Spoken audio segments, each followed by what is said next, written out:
Welcome back. You're still watching the Daily Debate, and I'm honored to be having with me in the studio for tonight Dr. Mohammed Kamil Mursi, the strategic planning expert. Thank you very much once again for being with us tonight on the Daily Debate.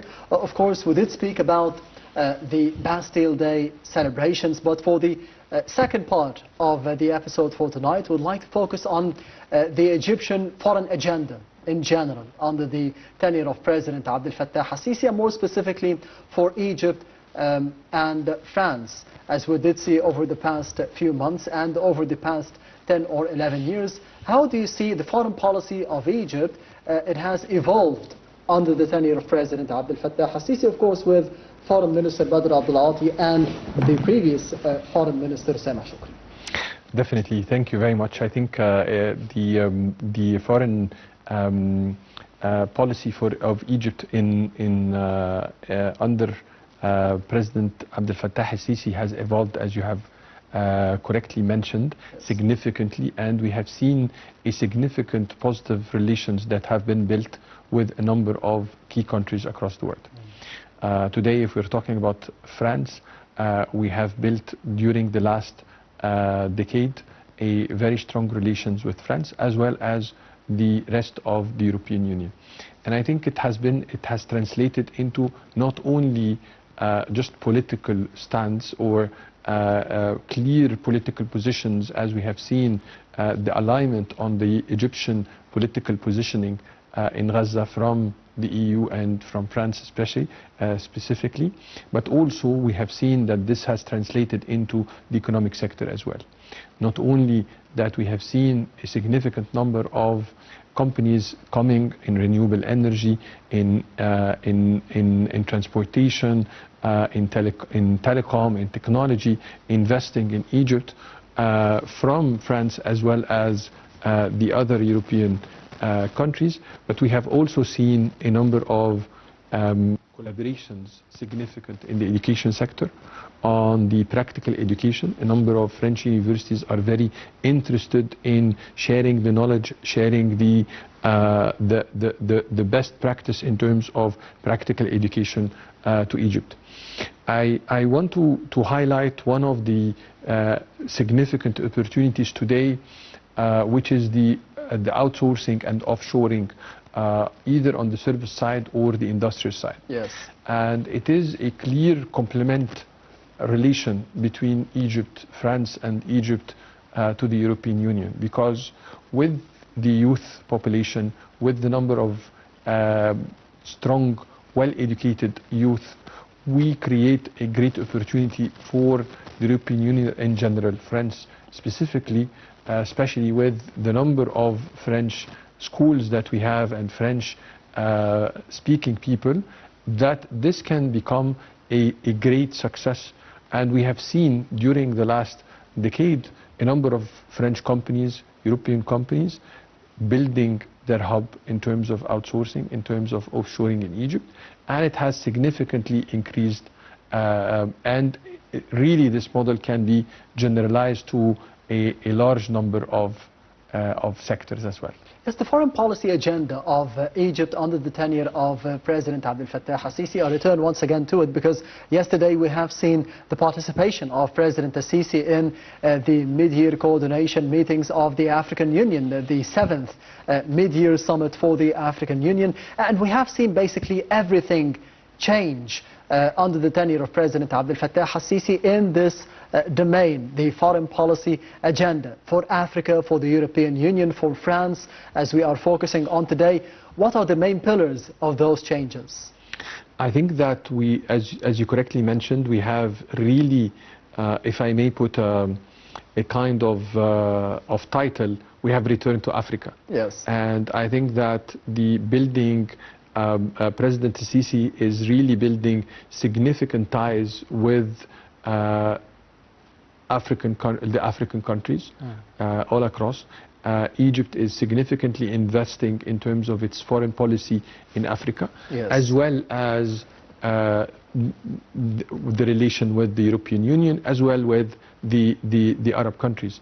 I think Egypt has a very balanced foreign policy, and President Sisi during the last decade has clearly solidified the balanced approach of foreign policy, especially in the difficult crisis times. Yes. We have seen clear positions of Egypt that are always with the humanitarian side and with the respect of all nations.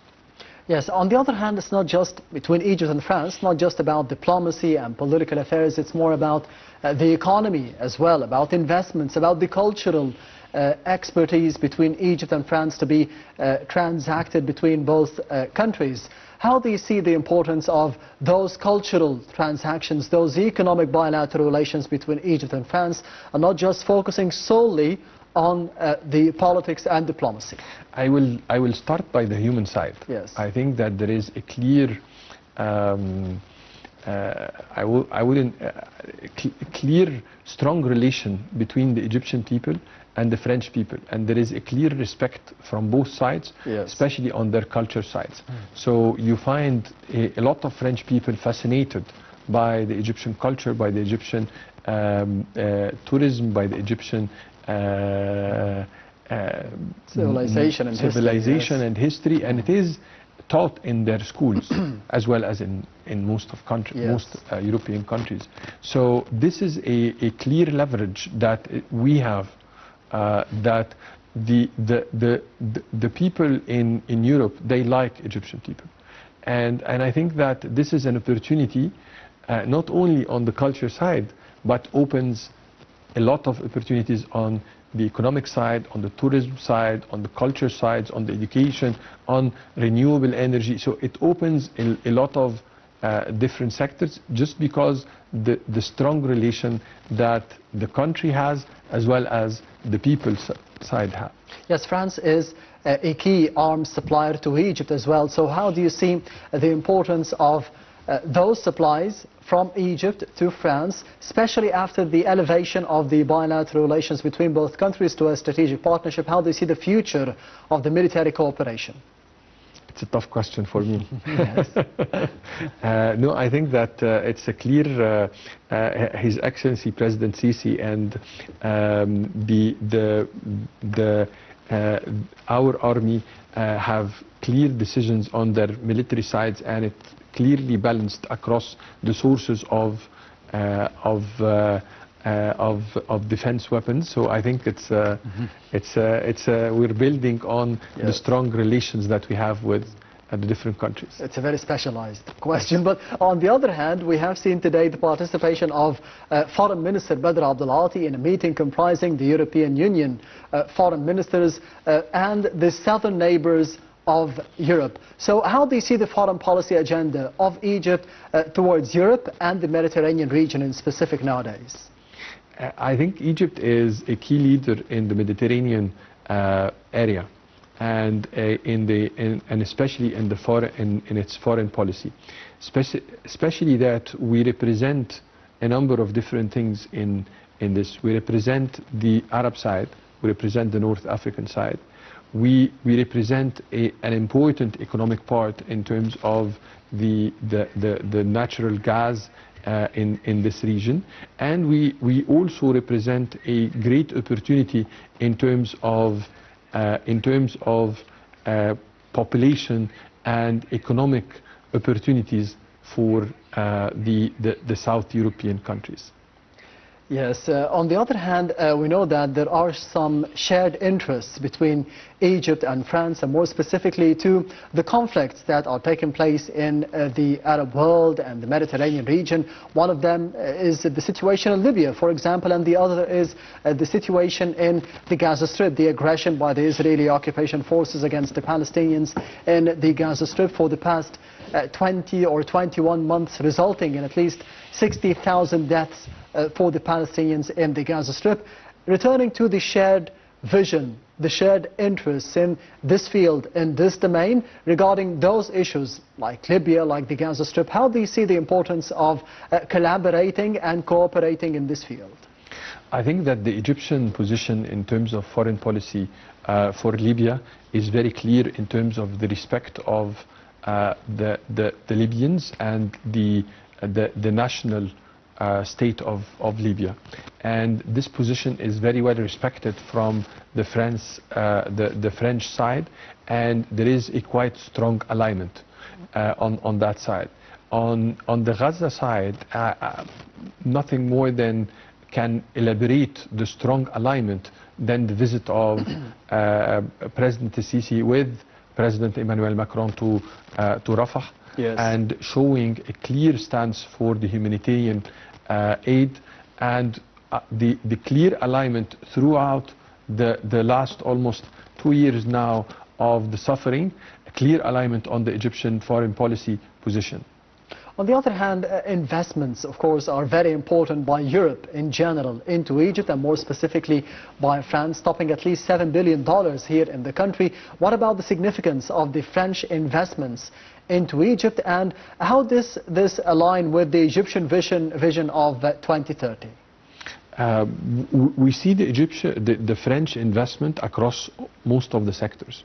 France is very active in the technology, in the telecom sector, yes, is very active in the transport sector and helping Egypt significantly in the mega project of the metro, as well as renewable energy. A number of French companies are investing in different types of renewable energy as well. The upcoming hydrogen project. We see French universities partnering with Egyptian universities and Egyptian centers for providing education and practical education in Egypt. We see a number of French companies opening their outsourcing hubs, and the numbers, one of the company, without mentioning names, yes, just in 2025 doubled, until today, doubled the number of employees, and expected by the end of the year almost to triple from the beginning of the year. So I think that the opportunity is in the infant side. So it really can take it to the next level in terms of collaboration between the two countries on the investment side, because we really complement each other.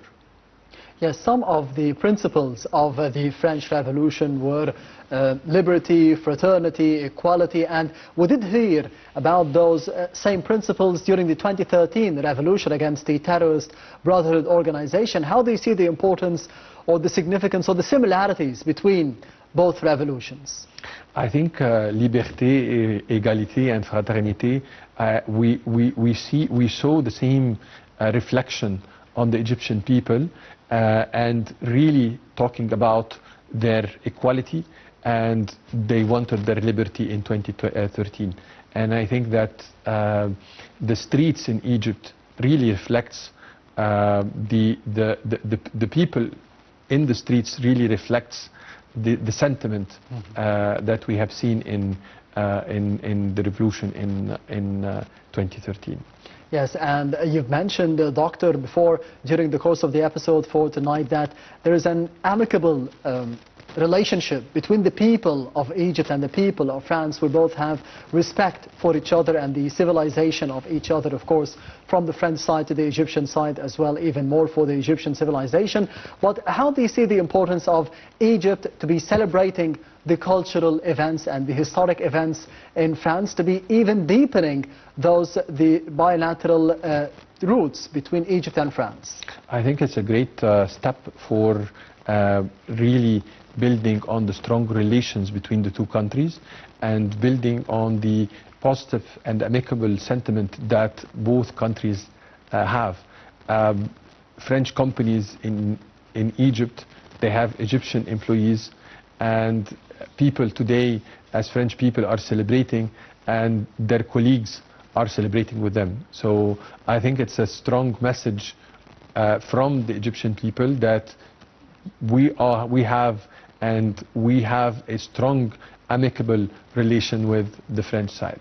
Yes, Doctor, allow me to be going to the first report of the daily debate for tonight, focusing on the Egyptian-French bilateral ties and more specifically elevating them to a strategic partnership upon the visit of the French President Emmanuel Macron to Egypt on the 7th of April in 2025 alongside His Excellency President Abdel Fattah al-Sisi on the streets of Egypt and to Cairo University, as well as visiting the Rafah border crossing. We'll be having more details in the upcoming reports. Stay tuned.